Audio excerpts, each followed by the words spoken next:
people.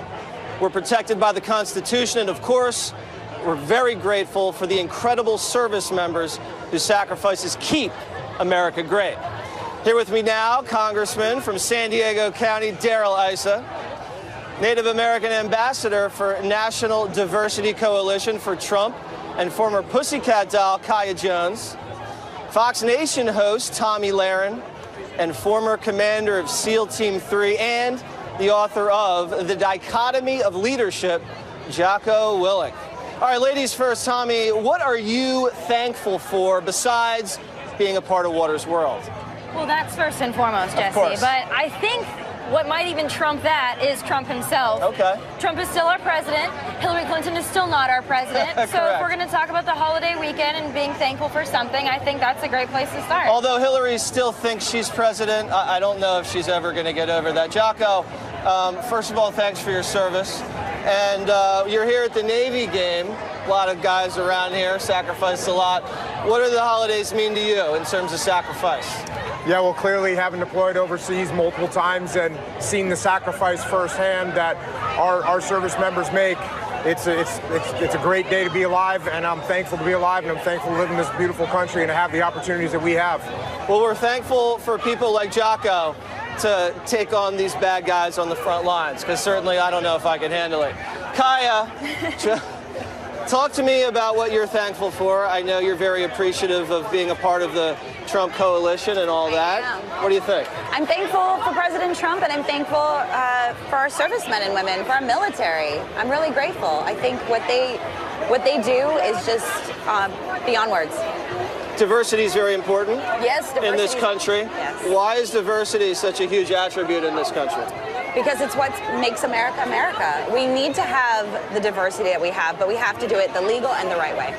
Right, and diversity not only of race, but diversity of thought. Yes. Right, Congressman, I know this is your district here. It is. And not a lot of diversity out here in California politically, but you're fighting the good fight as best you can. Well, we are in a one-party state sometimes, but I'm also very thankful for the men and women who step forward in an all-volunteer Army, Navy, Marine Corps, Coast Guard. But I'm particularly thankful that we've been able to, thanks to President Trump, revitalize the military, give them not just the money they need, but the leadership they need and the training they need to win the war we're in and the war we don't want to be in. All right, so Donald Trump had recently been talking about some of his accomplishments over the course of the last almost 2 years. Here's the president in his own words talking about how he's made America great. Let's listen. We started the wall, and we'll finish the wall.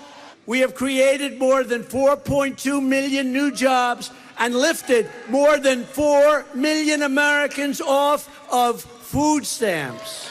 African American, Hispanic American, Asian American, unemployment have all reached their lowest rates in the history of our country. We have a great relationship now with Kim Jong-un, Chairman Kim.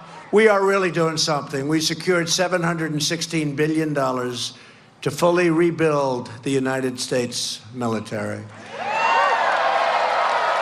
And at my direction, very exciting because this is where it's at, the Pentagon is now working to create the 6th branch of the American Armed Forces, the Space Force. That's where it's at. We passed Veterans' Choice, giving our veterans the right to see a private doctor, and the landmark VA accountability law to ensure anyone who mistreats our veterans will be fully accountable. That's right, you're fired. Get out. Boom, you're fired. You're fired. All right, so President Trump going through a litany of accomplishments, Tomi, talking about cracking down on illegal immigration, demolishing ISIS, protecting the veterans. In your opinion, what do you think the president's biggest accomplishments have been so far? Well, first of all, we have Justice Kavanaugh on the Supreme Court. Yes, so that's a big one. I'd like to remind the never-Trumpers that had it not been for Donald Trump, we wouldn't have Neil Gorsuch, we would not have Justice Kavanaugh. So that's a great accomplishment. But you know what I'm still upset by? We don't have a wall yet. We're here in San Diego. There's a little bit of a wall, but we need a bigger wall. We need a beautiful wall, and we need it in San Diego. Right, and the wall needs to be 10 feet taller, as the president likes to say. And Mexico still will be paying for it if anybody's paying attention. Jocko, President mentioned the overseas deployments of our men and women, specifically in Iraq. ISIS has been obliterated, the caliphate over there. Traditionally, that has been a real problem for this country over the last decade. How do you think the progress has been so far, in your opinion? Well, pretty simple facts to state here. A few years ago, there was 40,000 ISIS fighters. 40,000 ISIS fighters. Right now, there's about 1,500 left. And the rest of them, the ones that are gone, they're not just dispersed. They're dead. We killed them. And that's awesome. And it was the U.S. military, and it was not only the U.S. military, but it was also the Iraqi forces that were out there for the first time really getting after it and taking the fight to the enemy. Of course, they were being supported by our air power and our ground troops that were helping, but it was great to see that, and it was great to see ISIS be obliterated like that, especially when it had been said before that this is an ideology that we could never take on. Actually, you're wrong. What do you do with an ideology like that? You kill them. Yeah, they said it was going to be a multi-generational fight and ended up being half a generation. What do you attribute the military success to over there? Was it changing the rules of engagement? Was it the air campaign? Or was it something that the coalition partners were able to do? Well, straightforward. It's something called decentralized command. And what that means is instead of everything being micromanaged from the top, it was, hey, you ground troops that know how to handle these types of problems, go get them handled. And that's what they did. Okay. So the president also bringing up protecting the veterans. That's very important. Right now, if someone does something funky at the VA, you can just fire them much more easy than you used to be able to do. They used to be able to watch porn. They used to be able to just hurt people. Veterans died waiting in lines for a very long time under the Obama administration. That's very important to a lot of voters. Well, yeah, I mean, President Trump cares about our military. That's the difference. You have someone that's leading this country in the right direction, and he appointed 120 federal judges. So to touch on what Tommy was talking about with Kavanaugh, I mean, it's awesome. He's moving this country in the right direction. Yes, definitely making sure his promises are kept. That's right. Congressman Issa, the economy red hot right now because of a lot of deregulation, because of the tax cuts, but just a lot of positive energy out there in the markets. Consumer confidence is way up. Amazing. What do you attribute that to? Well, you said it very well. Markets react to the incentive and the promise of further incentives. So it's a combination of President Trump keeping his promises and his leadership assuring the business community that he's going to continue lowering taxes, lowering regulation, and taking on unfair competition. It's not going to be an easy fight, no more than the fight against ISIS. It will take time, but he's actually changing how we're mistreated by our trading partners. All of that is causing the kind of investment that gives us 3.5+ GDP growth, tens of billions of dollars of additional growth just because President Trump is president. And it looks like this year, 2018, we're going to see 3% GDP growth. That was never accomplished during President Obama's 8 years in office. Tommy, the president really going hard after his political opponents. Early, I know, we're not in 2020 yet, but the race has already begun. Pocahontas, Cory Booker, as we call him, Spartacus. What do you think of the president's strategy of just going dirty early and branding these people in a way that just goes completely viral? Well, they brand themselves, especially talking about Pocahontas. True. I mean, she branded herself that. But we really have no competition for 2020. You look at what they have. I mean, some of them are coming from California. Kamala Harris, not scared. Cory Booker, not scared. We have leaders like Nancy Pelosi, personally not scared. Elizabeth Warren, not scared. I mean, they all look the same, sound the same, have the same message, which is just anti-Trump. Can't win on that. No, you can't win on that. The country is very supportive of the president's agenda. Personally, I think there's issues, though, and we're going to see it play out in 2020. What do you think about the leadership qualities that you've noticed on the Democratic side, Jocko? I don't know if you see any, but I know your book was on leadership. How would you assess the leadership qualities on the left? Well, the first book that I wrote was called Extreme Ownership, and it's about actually taking responsibility for things. When they go right, yeah, you can pass that on a little bit, but when they go wrong, you need to step up and take ownership of that. And that's something I think we see lacking across the board in our government, and hopefully we'll see more of it in the future. Well, yeah, Hillary Clinton, I don't think, has ever admitted that she lost because of anything she did. She's never taken ownership. The investigation that they conducted ended in July. It was over, and then it was reignited, and it became the major reason for the end. based on the best analysis that I can find, that I lost ground and ended up losing. Comey was more than happy to talk about my emails, but he wouldn't talk about investigation of the Russians. You had Citizens United come to its full fruition. So unaccountable money flowing in against me, against other Democrats in a way that we hadn't seen. If you look at Facebook, the vast majority of the news items posted were fake. They were connected to, as we now know, the 1,000 Russian agents who were involved in delivering those messages. They were connected to the bots that are just out of control. We see now this new information about Trump's Twitter account being populated by millions of bots. Kaya, you are actually more Native American than Elizabeth Warren. I am. Which is interesting. Yeah. What do you think about Elizabeth? Is that hard? I think I am too. I think we all might be, yeah. What do you think about Elizabeth Warren's DNA debacle? And do you think she's completely out of the race in 2020? I think she's out of the race because she lied to so many people, and I think she used it and abused it. End result is she overplayed her hand. But I mean, yeah, it was 16%, put my DNA out, asked her last year, could she go ahead and solidify her DNA? She didn't. Now we know why. And yeah, I think she has got no chance. Do you think there are any Democrats on the horizon that would pose the biggest threat to President Trump in 2020? Is it Joe Biden? Would it be Kamala Harris? What do you think? You know, in order to pose a threat, you have to stand for something. You know, and right now they only, as they've said, they're only standing against President Trump. So until a Democrat comes forward, other than Bernie Sanders, with their agenda, we're not going to have an opponent. And as long as Bernie Sanders' agenda is to undo everything that's given us a great economy and a safer America, the Democrats don't have anywhere to go. Do you think the Democrats are in deep trouble because they've positioned themselves so far left with abolish ICE, impeach the president, spend $30 trillion on socialized medicine, or are they just true believers, and are they going to be rewarded by voters for just saying what they truly believe? They're finally being transparent, but the people, when you talked about the biggest threat, people like Conor Lamb, they're not pushing him forward. They're pushing people forward like Maxine Waters. That's the face of their party. Elizabeth Warren, Nancy Pelosi, that's the face of their party. They're going so far left. I see it in California every day. I see it in Los Angeles. I go to West Hollywood. I see it. They're moving so far left, but guess what? The forgotten Americans, the silent majority that exists in the middle, they look at them, they laugh, they think they're a joke. They are a joke. I'm not worried. Yeah, the silent majority is much bigger than anybody ever realizes. Are you worried if Democrats nominate some left-wing radical that could have a negative effect on the U.S. military? Because so much progress has been made so far. I don't think a radical left-wing person would ever get elected. I think the Commander-in-Chief Sanders, you don't think is going to? You're not going to ever have to say that? The normal people in America are never going to let that happen. That's my opinion.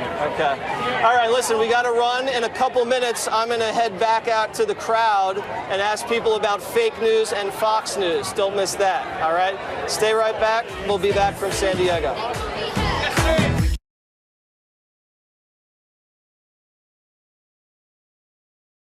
This holiday weekend, we're very thankful for Fox News. But fake news, not so much. Back with our panel, Congressman Issa, Jocko Willink, Tomi Lahren, and Kaya Jones. Before we begin, let's just take a look at a little line of attack that the mainstream media has been using about President Trump. So, in a brand new ranking of best and worst presidents in our nation's history from a survey of scholars conducted by political science professors published today in the New York Times, the last spot, the very bottom, the worst president ever in the minds of the experts, drumroll please, is, yes, Donald J. Trump. Bottom line is Donald Trump is dangerous and toxic for this country. He's dangerous and toxic every time he tweets about his nuclear button being bigger. I mean, come on. This is someone who is not stable, and I've been saying it from the beginning, and I will continue to say it until somebody looks into his mental stability. It is a problem, Rob, and that is where we are. He is a terrorist sympathizer. That guy on Twitter, that's a Fox News host. That guy rallying against the media, that's a Fox News host. That's not the president. There's a difference between negative news, as we saw, and fake news. We know all the instances of fake news because we watched the president hand out the fake news awards. But with that said, Tommy, 92% about of this coverage of the president has been negative, yet his approval ratings in the high 40s. What do you account for that? Well, the mainstream media hates Donald Trump. We all know that, and so they're incapable of covering him fairly or saying anything nice about him because that would invalidate everything they do every day. I like to watch it, though. I think there's nothing more entertaining and comedic than watching other networks every time President Trump accomplishes something. That's my entertainment. Yes, we've definitely been entertained watching CNN implode. Jocko, the fake news has been out of control. Have you ever been the victim of fake news? Do you ever think you've been covered unfairly? You know, there's been a couple times where I've been interviewed and they take little sound bites and kind of put them out there, but for the most part, it doesn't really affect me, just like it doesn't normally affect normal Americans, which is why, you know, the ratings kind of stay where they are for Trump, because people are living their lives and their lives are going pretty good right now. Do you think the president's strategy of punching back hard at the fake news media has been working? I mean, look at the results. Look at where he's at. It seems to be working all right to me. Yeah. And I must agree that it's fun to watch. It's a battle royale out there. All right, Kai, what do you think about the fake news in this country? Is it out of control? And is the public just sick of it so much they've turned the dial off? 100% they turned the dial off. I mean, Fox wouldn't be the #1 network right now when it comes to news if they were doing their job. They have to do a better job at reporting the facts, getting the information out, and letting people then decipher what they want to do when it comes to everything. I do think it's ironic that there's been more fake news in 2 years under Donald Trump than 8 years under Barack Obama. Congressman, it seems like all of their mistakes, the result ends up making Republicans look bad. That doesn't seem like honest mistakes. That seems like bias to me. Well, there's no question there's bias, and there's a kind of a fake news that goes on forever, like our great economy is because of Barack Obama. Right. Okay. You know, that this was it just took a little while, maybe 8 years before it started hitting. But, you know, even when we had Lois Lerner targeting conservative, there was the fake news that said, oh, well, liberals were targeted too, except it didn't happen. Or when we had those guns going to Mexico under Fast and Furious, and they tried to imply, well, that really began under President Bush. These kinds of things go on, and they're much worse than the personal attacks we all take, which are fake news. That you take. But when they lie about the GDP, when they lie about people dying, then it really matters. And that's the kind of fake news that Fox helps us stamp out. All right. I'm going to go talk to some folks about fake news in the crowd now. I want you guys to stick around. We're going to have a tailgate cook-off. Who's the best tailgate chef, all right? My Yes. money's on... Oh, really? Absolutely. You think you're going to win? All right, we're going to see about that. All right, let's go. Let's go talk.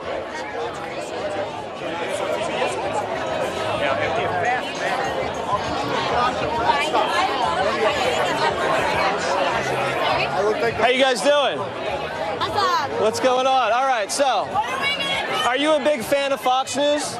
Yes. I have to say that, right? All right, what about fake news? Do you ever watch fake news and know it's fake? Yes. Do you watch CNN ever? No. Oh, no one else does either. What do you think about Fox News? You a big fan? I'm wearing a hat. Someone, I bet, gave you that hat, I think. All right, come here for a second. All right. What do you think about fake news in America? I think it's real, especially with certain channels. Like what? Maybe Fox News. Wrong. All right, get over here, big guy. How you doing? How are you? All right. So for a second, let me talk to you guys. Fake news versus Fox News. What do you guys watch? I start with fake news and then I layer in Fox News to get to the real. Live in fake news, to be honest. Yeah. What does that mean? I just have a good time. You just have a good time? Yeah. You having a good time right now? 100%. All right, you look here like for the you're naval. having a good time. All right, thank you guys very much. All right, get over here for a second. We got a military guy. All right, nice to meet you. Thank you for your service. I like the hat, looking good. all the time on Fox News. Well, you have great taste, all right? Tell me what you think about CNN, MSNBC covering this president and this country so unfairly. Does it make you angry? Does it make you upset? How do you feel? That's a great question. I like to defer and watch Fox News all the time. That's it. What's your favorite show? Actually, yours, to be honest with you. You're very entertaining. You're fun. I did not set that question up at all. I just want to let everybody know. I'm serious. All right. Yeah. So your friends and family, does everybody notice when the media lies, or does it just kind of like seep into your brain? My family's in New York. It's a very democratic state, but they understand what's going on, and they like to watch Fox News as well. All right, well, thank you very much. And I just want everybody to remember one thing. I'm Waters. That's right. And this is my world. United States Marine Corps. Stick around. We got Diamond and Silk and the Party Bros right back. It ain't the hard and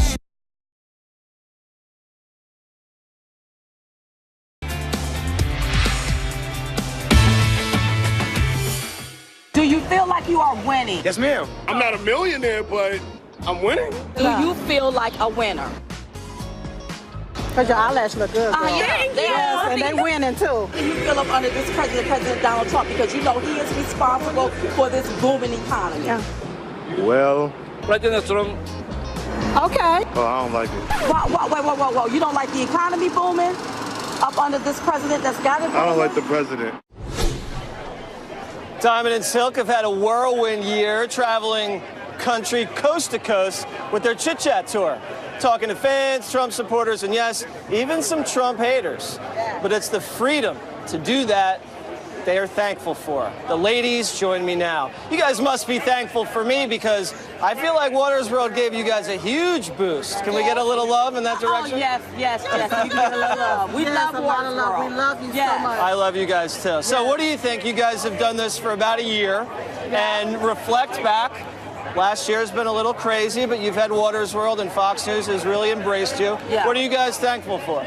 You know what? First of all, I'm thankful for my life, my health, my strength, for our president making America great again, and even for Fox for giving us this huge opportunity. Yeah. And just everybody, all of the people that we've met along the way. We did the grassroots work. I mean, we really went into the heart of the United States and really talked to people, and we really enjoyed all of that. We really did, and I'm so grateful for God. I'm thankful for God, who is the head of all of our lives, and giving us this opportunity to be able to be on this platform, to be able to educate America. All right. Thank God for Diamond and Silk as well. You guys have been on this tour, and you got to go see so many different people, places, all across the country. I voted for Trump, and I stand for Trump, and I think he's doing a great job. Probably the most successful president since Reagan, and if he is around 8 years, he'll be more successful. Trump. Have you gotten a tax cut? No. You didn't get no tax cut? Not yet. Are you an American citizen? No, thank you. Okay, we understand. When I was doing Waters World back in the day, I went to 48 out of the 50 states. Now, I know you guys aren't there yet, but you're getting there. Yeah. After seeing so much of the country and speaking to so many different types of people, what have you guys learned about America? I learned that America, we are more united than ever under this president. I do, yes, because there's so many people that love the president of the United States, even though they don't speak it vocally because they are afraid. There are so many people on the right side of things. Even though the left-wing media try to put us against each other, that's not so. When we meet with people and we talk to people, people love this country. I love the patriotism that we see among these people. I love it. And there's also a lot of people that's hungry for the truth. They're hungry for it. They thank us a whole lot. They'd be like, thank you for being our voice, speaking the truth. Thank you for being brave. And so they are excited out here because they see growth. They finally see growth, especially with our president, President Donald J. Trump, being the president of the United States. People are excited, and it seems like they are excited about life. So people, from your understanding, excited, speaking the truth, wanting the truth, and also much more united than the media portrays them. Now, the president himself, a big fan of Diamond and Silk. How could he not be? Come on, Diamond and Silk, get up here for a second. Diamond and Silk, these two are unbelievable. Melania called me, she said, you know, there's somebody that's so amazing. Come here, you have to see this. And I came and I watched these two incredible women, these two beautiful women. Anything you'd like to say to the president on this holiday weekend? Mr. President, keep on making America great again. Yes. And thank you for this beautiful. Hey, we can now say Happy Thanksgiving, and Merry Christmas. And Merry Christmas. I love it. We love you. We love you, President. Thank you. And look, don't give up. Keep doing what you're doing, baby, because the world loves you so much. God bless you. And people are very politically correct these days. Do you guys think the political correctness is changing? Is it moving in a different direction? You said, oh, well, you know, we can say Merry Christmas again. Have you guys noticed a move in that direction? Are people becoming more PC or less PC? Less PC because they're tired of it. Yeah. PC hurts our country. Yeah. It hurts us as Americans because we can't tell the truth about things. Right. So now people are like, let's lay down the PC. Let's call it what it is. If it's Merry Christmas, it's Merry Christmas. I love it. That's right. All right. What do you guys eat on Thanksgiving? What kind of food does Diamond and Silk get down with? Listen, some turkey, some dressing, some candied yams, some collard greens, and some cornbread, baby. And don't forget about the sweet potato. The sweet potato pie. And Diamond and Silk's famous banana pudding. That's right. Ooh, banana pudding. Yes, baby. Wow. I'm going to come over for Thanksgiving next year. All right. We're going to hold you to it. Yes, I'll be the pilgrim and we'll definitely get down. All right. Well, listen, Diamond and Silk, it's been a pleasure to have you guys on. You guys are probably our most highly rated guests. Everybody loves Diamond and Silk. I love Diamond and Silk, and I'm coming over for Thanksgiving. All right, so cook twice as much, all right? Next time we're going to do it big, all right? Those candied yams sound good. All right, up next, Party Bros react to a classic Water's World Thanksgiving quiz. Why did the Pilgrims... Empire. New land, gold.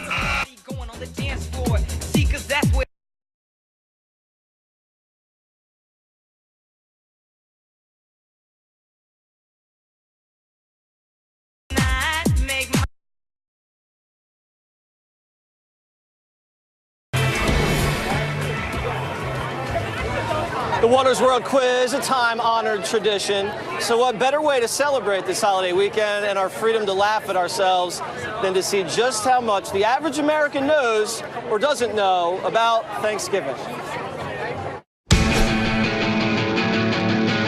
In your understanding, what happened during the first Thanksgiving?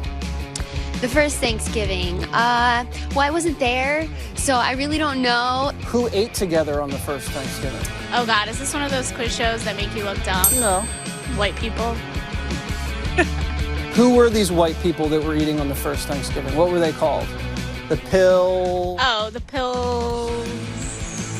Pillsbury Pilgrims came to America. Americans fed them, welcomed them to our country. So the Pilgrims dined with the Americans? Yes. The American people? Yes. The Indians and the Pilgrims got together. You can't say Indians, that's offensive. Native Americans got together with the Pilgrims and they had a big giant feast. What do you think was on the menu at the first Thanksgiving? Perhaps some sort of local vegetable and maybe meat. Turkey?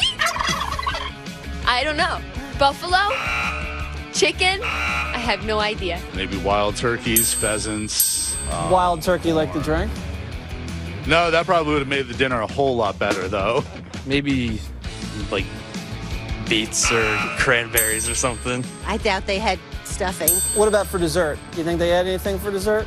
Maybe they roasted an apple or two. What country did the Pilgrims come from? Oh, God, now you're pushing it. It's been a long time since I've been in grammar school. Europe? Europe's not a country. Sweden? Spain? Italy, Spain? Somewhere around there? Yeah. Israel. Israel? No. Not Israel. The Pilgrims were not Jewish. And why did the Pilgrims come here? To spread their empire. New land, gold.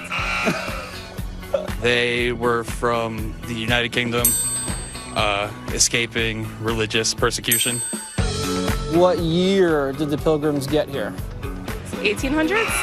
19s. 1700s something. 1600s. You're on fire. When the Pilgrims got here, where did they land? South Carolina. Virginia? New York? I have no idea. Plymouth Rock. Yes. And where is Plymouth Rock? In Massachusetts. You are incredible. I am smart.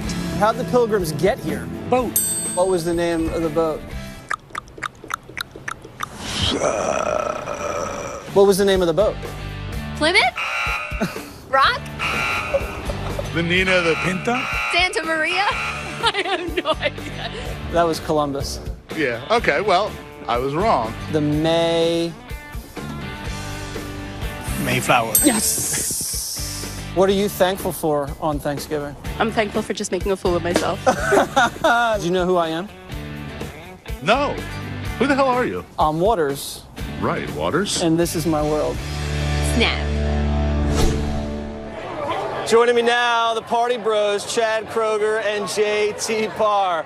What's up, fellas? How you guys doing? What up, dude? You guys are looking good. Yeah, I just want to say I'm truly honored to see you in human form. I know. This is the first time we're meeting in the flesh. What's up, boys? There we go. All right. There it is. All right. So, you guys around the Thanksgiving table with friends and family. Are there a lot of political discussions? Is anybody throwing mashed potatoes? How does it go down for you guys on that very special day? For me, it's a lot of bonding. We talk about my issues. We talk about the statue, Paul Walker. Rents are on board, dude. So, you know, I haven't. Yeah, as long you got to keep the rents on board with the program. That's very important. For sure. My family's like super diverse, diversity in thought and in like other ways. But like some people are bodyboarders, some people are surfers. But we find common ground at the table to just dig in and like, you know, feel good. It's just about the waves and the gravy, right, buddy? My dog. All right. I have older brothers, and they always get a 40 for me to drink like in front of the family. It's like just like the Pilgrims did. For sure. Yeah, just like the Pilgrims always like to throw back a 40 on Thanksgiving. One of the things I'm thankful for is the Party Bros. I mean, they brought a lot of love and a lot of laughter to Waters World. What are you two dudes thankful for on this holiday weekend? I'm thankful for our dogs, you know, JT, Strider, Duncan, Bobo, Ass Clown, Reggie, Trevor. His name's Dylan. Ass Clown? Ass Clown, our dog, yeah. Oh, gosh. He gets after it though, dude. And I'm grateful for Duncan's Dodge Caravan. Grateful for, dude, we're in SD. I want to give a shout out to Trevor. He just got promoted at Ron John's, the manager. So shout out to Trevor over here. And you guys are thankful that the coral is being saved because of you. Well, the thing is, like, it's not all the way saved yet. It's come to our attention that the coral is still in trouble, so we bleached our domes to bring extra awareness, but it wasn't enough, so now we've bleached our eyebrows. And, like, I can't see my eyebrows, but you can, America, so, like, fix it, because we're running out of places to bleach. I think we all know what you're talking about there, JT. All right, and your flow is looking good. Thank you. And again, very thankful for the boys to be in Waters World. All right, guys, stick around. We're going to have a little tailgate cook-off in a second, all right? For sure. Yeah, but just America, think about how the disappearance of my eyebrows is like the disappearance of the coral if you don't bleach. We've anthropomorphized the struggle. Ponder that, America, all right? It's tailgate time when we come right back. Let's go, tailgate.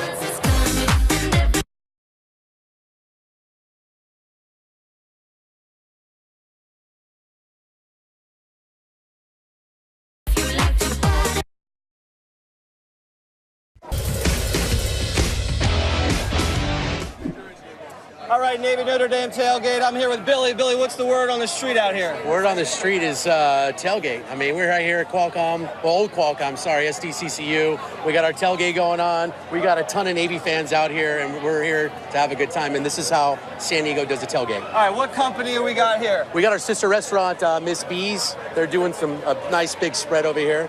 Chef can tell you about that a little bit, and we got some tacos over there. But we're here to have a good time for sure. All right, what's the chef's name here? My name is Chef Quentin Austin. All right, Chef Quentin, what are we looking at here? This looks absolutely delicious. Well, what we're looking at here is our barbecue rib, and it's made with a blackberry chipotle barbecue sauce. And it takes time and effort for these. And we have our jerk chicken with the same barbecue sauce on that. And we also have our Chipotle rub smoked salt steak right here. Wow. Now, you say it takes a little time for the It takes a little ribs. time and effort. What do you think we're talking about in terms of time? Basically, probably like about 3 to 4 hours. 3 to 4 hours? 3 to 4 hours to kind of get them exactly how I want them, and then another 30 minutes on the grill. All right, I'm going to try one of these guys. Be my guest. Let's just see how these guys are.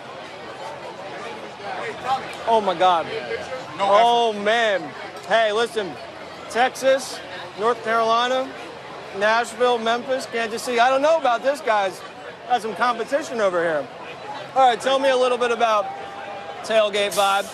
You happy to be here? Oh, yeah, we're happy to be here. We got about 250 fans, Navy fans, big presence. A lot of people traveling from all around the world. It's PB Shore Club. We are world famous, man. What are you thankful for in a moment like this? A moment like this, just all the people, our fans of the bar, but the fans of the Navy, we just love our people. That's it, man. We love you guys too. We love the barbecue. I'm going to throw it over to Tommy. All right, now, you might like your ribs, but if you're in California, you have to eat tacos. So I've got some fun people here making tacos. They're competing to make tacos. And I think Kaya might win because she's going for the guac, so she knows Californians like our guac. But our congressman probably knows that too. There's guac underneath, but you've got to cover it with enough you really got to get the tomato flavor to make it work. The important thing, though, is that people have been standing in line waiting for these tacos. Yeah. Well, it's a good thing you guys are making them, but you know what? Diamond and Silk, though, they're getting ready to go. They're getting ready to go. They're loading it with the meat. We're not vegans here. We're not vegetarians here. We love meat, baby. We love meat. We love meat. Yes, we do. Yes, we do. You think Donald Trump would like one of your tacos? I think that he would because I'm going to make it with a little chicken, and you know he loves KFC, so yes, I'm making it with chicken, something he likes. Yes, I think he'll love it. Donald Trump from San Diego. We're making you some tacos. We're thankful for you. We're thankful for tacos. We're thankful for guac, and we're thankful for California. Be right back. Would've gave you anything.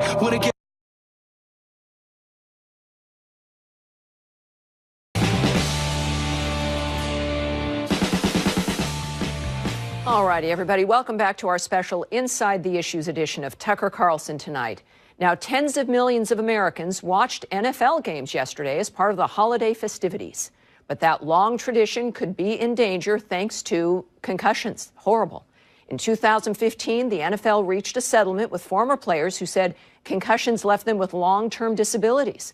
Tucker recently sat down with a lawyer for those former players who says the NFL is fighting tooth and nail to avoid paying out the settlements it agreed to. Here's what happened. Patrick Tiki, thanks very much for joining us. I appreciate it. So I know from watching the national anthem controversy that the NFL as an organization has a deep social conscience. And yet I'm finding that hard to square with, I think, your allegation that they're refusing to pay players who were injured during service in the NFL. Am I mischaracterizing that? Only in the sense that, no, I think you're characterizing it correctly. I don't think the NFL is in favor of the kneeling. You think they are? No, I'm just mocking, because we've seen statements about how, you know, they care a lot about people, and yet if what you're saying is right, it sounds like they're trying to stiff people with grave physical injuries. Is that right? Yes, they want to look good. They want to look good, but not.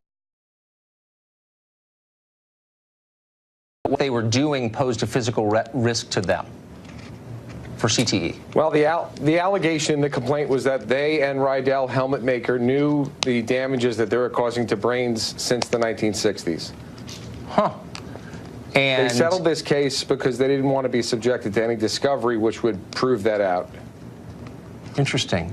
Why do you think that since the national anthem story has received so much coverage and so many at ESPN, for example, have taken the side of the players, that so few sports commentators have raised this issue with the kind of vehemence they brought to the national anthem controversy? I'm a little confused. Well, the NFL is very powerful, and they're very intimidating to sports broadcasters. They would pull their credentials if they didn't do exactly what the NFL wanted. And it's our contention that the NFL likes this controversy. It's a patriotic controversy. It shifts the blame from the NFL to the players, and it shifts the focus from the trouble with football, which is the causing of these brain injuries and the ruining of men, to rich players kneeling in protest. And it gets the public to be mad at the players and not mad at the NFL.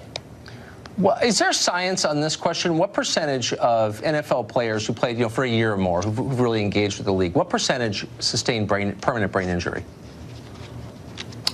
Well, a single concussion is a traumatic brain injury, which would be permanent. So I would say between 99 and 100% of them.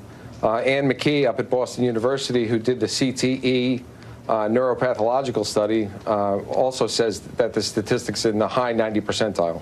And what percentage of those see their lives affected negatively by those injuries? Well, I have players that range in age from 31 all the way up till 70.